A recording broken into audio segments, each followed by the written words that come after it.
Bismillahirrahmanirrahim. Assalamu alaikum, dear students. I am Nasser Mahmood, Assistant Professor of Mathematics. आज हम nth order linear differential equation के exercise number 10.1 के कुछ questions करेंगे। तो क्वेश्चन नंबर 13 इसका देखते हैं। वो ये कह रहा है कि solve D power 4 minus D power 3 minus 3 D square plus D plus 2 into Y यानी whole multiplied by Y equal to 0।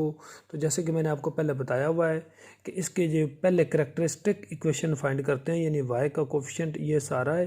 तो ये करेक्टरिस्टिक इक्वेशन आई D power 4 minus D power 3 minus 3 D square plus D plus 2 equal to 0। ये हुई इसकी characteristic equation. तो अब हम इसको सॉल्व करते हैं। तो सॉल्व करने का बड़ा सिंपल तरीका है कि सबसे पहले हम इसमें पुट करेंगे कि d इक्वल टू अगर 1 इसमें देखते हैं पुट करके तो ये बन जाएगा 1 power 4 minus 1 power 3 minus 3 into 1 square plus D की जगह फिर 1 प्लस 2। तो ये आ जाएगा जी सारा 1 माइनस 1 माइनस 3 प्लस 1 प्लस 2। तो ये सारा 0 आ जाएगा। डी इक्वल टू 1 है। इसका ये मतलब हुआ कि डी माइनस 1 इज द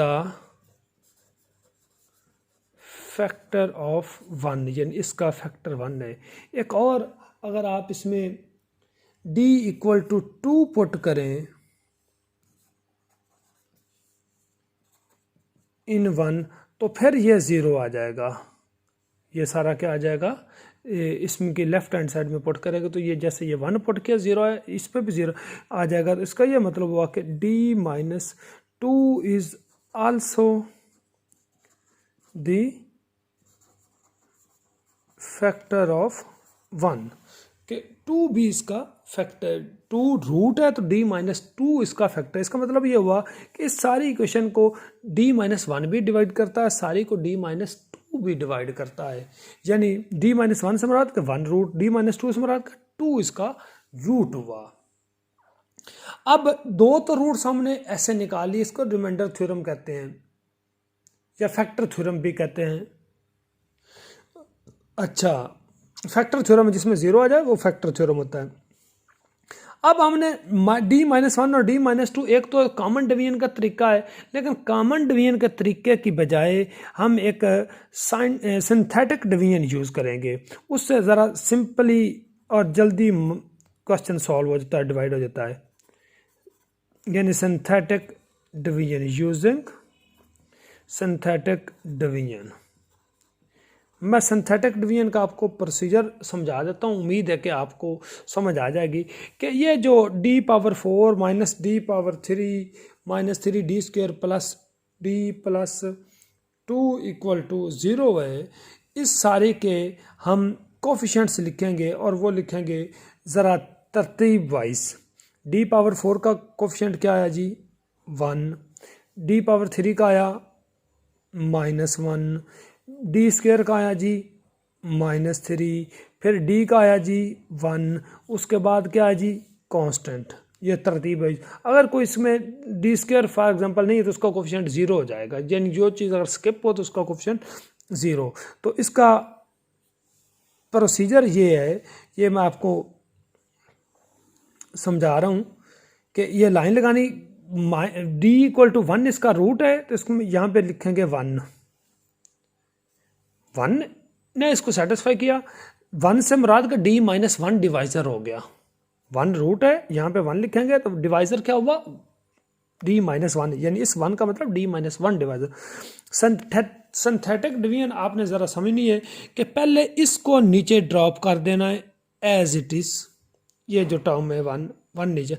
अब इस 1 को इस 1 से मल्टीप्लाई किया, क्या आया आंसर 1 यहाँ पे लिखना है।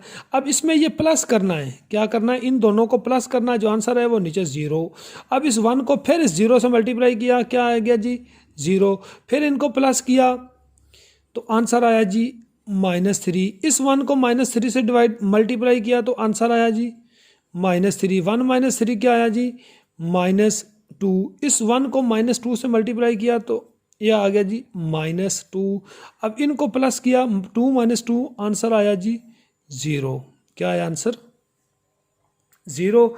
ये आपका रिमाइंडर है, क्या है रिमाइंडर है। क्योंकि अगर गौर करें कि D-1 1 ने सेटिस्फाई किया, 1 रूट आया, इसका मतलब D-1 इसका फैक्टर है। तो जो फैक्टर का मतलब कि वो पूरा पूरा डिवाइड करता है, तो ये आखिरी जो 0 आया ये रिमाइंडर है। ये क्या है इसका रिमाइंडर है। तो अब D, ये जब देखें D⁴ था, उसको 1 से मराद D-1 पे डिवाइड किया तो आंसर आपका D⁻³ में आएगा। यानी ये आपका कांस्टेंट है, ये इसके साथ D लगेगा, इसके साथ D² लगेगा, इसके साथ D³ लगेगा। यानी इसका जो आपका क्वेश्चन आना है वो D³ 0D² -3D-2 आना है। लेकिन अभी हमने स्टॉप यहाँ पे नहीं करना, ये एक दफ़ा 1 पे डिवाइड किया, जो आंसर आया उसने फिर 2 पे भी डिवाइड होना है। किस पे डिवाइड होना है 2 पे। यहाँ पे फिर एक हम लगाते हैं जी लाइन, यहाँ पे लिखेंगे 2। अब ये फिर 1 एज इट इज़ 1। अब 2 को इस 1 से मल्टीप्लाई किया, क्या आया आंसर, ये कुछ भी नहीं है, ये +2 है जी। 2 1s are 2। अब 0 में 2 प्लस किया, क्या आंसर आया 2। 2 को 2 से किया, आंसर आया जी 4। 4 यहाँ पे लिखा -3 + 4 आंसर आया जी 1। इस 2 को 1 से किया तो +2 -2 + 2 क्या आंसर आया 0। ये फिर रिमाइंडर आएगा, इसको R1 कह लें। यानी 1 पे डिवाइड किया पहला रिमाइंडर, 2 पे डिवाइड किया, यह आपका सेकंड रिमाइंडर आ गया। इसका यह मतलब होगा 2 भी इसका रूट था, या 2 से मुराद का D-2 इसका फैक्टर हुआ। अब D² को एक दफ़ा D-1 पे डिवाइड किया, क्वेश्चन D⁻³ में आया, फिर D⁻³ में ये चीज़ आई, इसको आपने D-2 से मुराद का D-2 पे डिवाइड किया तो क्वेश्चन आपका ये आया। यानी ये 0 तो हो गया आपका रिमाइंडर, ये कांस्टेंट है, ये D का कोफिशिएंट है, ये D²। यानी क्वेश्चन आया आपका D² + 2D + 1।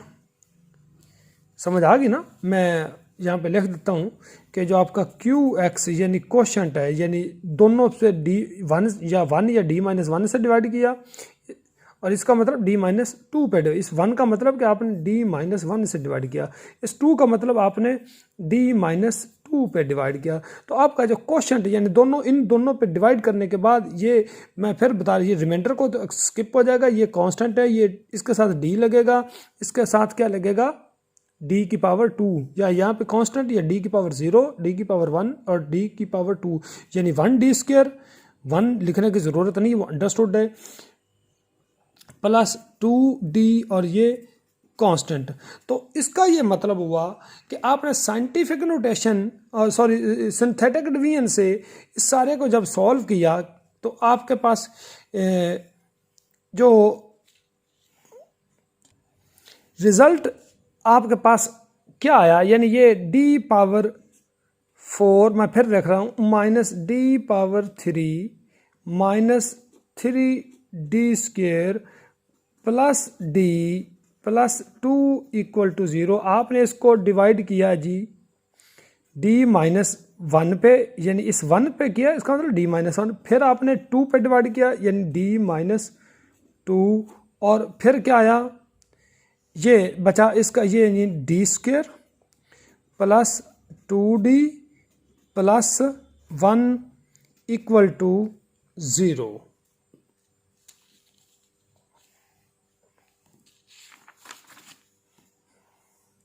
यानी आपके पास, मैं फिर यहाँ पे लिख रहा हूँ D-1 D-2 D² + 2D + 1 = 0।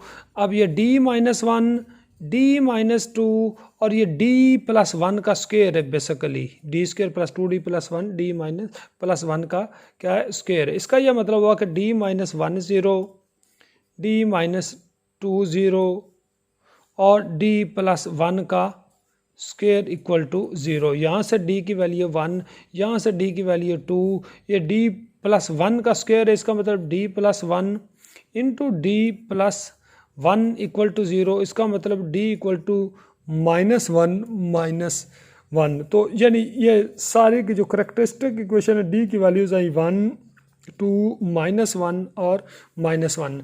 अब इसके चूँकि पावर फोर थी, करेक्टरिस्टिक फोर ही रूट्स आने थे, ये आपके चार रूट्स आ गए। इसमें टू तो डिस्टिंक्ट रूट्स हैं और टू क्या हैं रियल एंड रिपीटेड हैं। इन पे डिस्टिंक्ट वाला फार्मूला लगेगा और इन पे कौन सा फार्मूला लगेगा जी, रिपीटेड वाला। तो आपका जो सोल्यूशन आना है वो आएगा, ये डिस्टिंक्ट है तो C1 ई की ये M1 है, ये M2 है और ये M3 M4 है, तो M3 M4 तो बराबर हैं। तो C1 ई की पावर M1x यानी 1x प्लस C2 ई की पावर M2x यानी 2x। अब ये रिपीटेड हैं तो इनके साथ आ जाएगा जी C3 प्लस C4 ई की पावर M3x यानी माइनस 1x। तो ये वन और ये माइनस वन साथ लगाएं या ना लगाएं, तो ये आपका क्वेश्चन कंप्लीट हुआ, क्वेश्चन नंबर 13। नेक्स्ट हमारा है जी क्वेश्चन नंबर 15। वो कह रहा है D power 4 plus 6d cube plus 15d square plus 20d plus 12 multiplied by y equal to 0। उसकी करेक्टरिस्टिक इक्वेशन ये y का कोफिशिएंट यानी ये इक्वल टू 0 आ गया, इसको नंबर 1 हम कह देते हैं। इसमें पुट करेंगे d इक्वल टू माइनस 2, तो ये 0 इक्वल टू 0 आ जाएगा। तो इसका मतलब कि d plus 2 is the root. फिर जो आंसर आएगा फिर दोबारा आप d equal to minus 2 put करेंगे इन 1, तो फिर ये 0 इक्वल टू 0, इसका मतलब कि d plus 2 is the root again, ये दो दफ़ा, इसका मतलब कि d प्लस 2 का square is the root of 1। तो यानी सिंथेटिक डिवीजन से d माइनस टू, पिछले क्वेश्चन में हमने 1 और 2 पे डिवाइड किया, यहाँ पे माइनस टू पे दो दफ़ा आपने डिवाइड करना है सिंथेटिक डिवीजन लगा के। तो मैं रिजल्ट आपका यानी इक्वेशन 1 को फिर कैसे लिखेंगे, equation 1 can be written as, कैसे लिखेंगे कि d प्लस 2 या स्क्वायर कर लें और जो बाद में आपके पास रिजल्ट आएगा वो बनेगा जी d square plus 2d plus 3 equal to 0। इसका ये मतलब हुआ कि d प्लस 2 0, फिर d प्लस 2 इक्वल टू 0 और फिर आ गया जी ये d square plus 2d plus 3 equal to 0। यहाँ से भी d की वैल्यू -2, यहाँ से d की वैल्यू -2।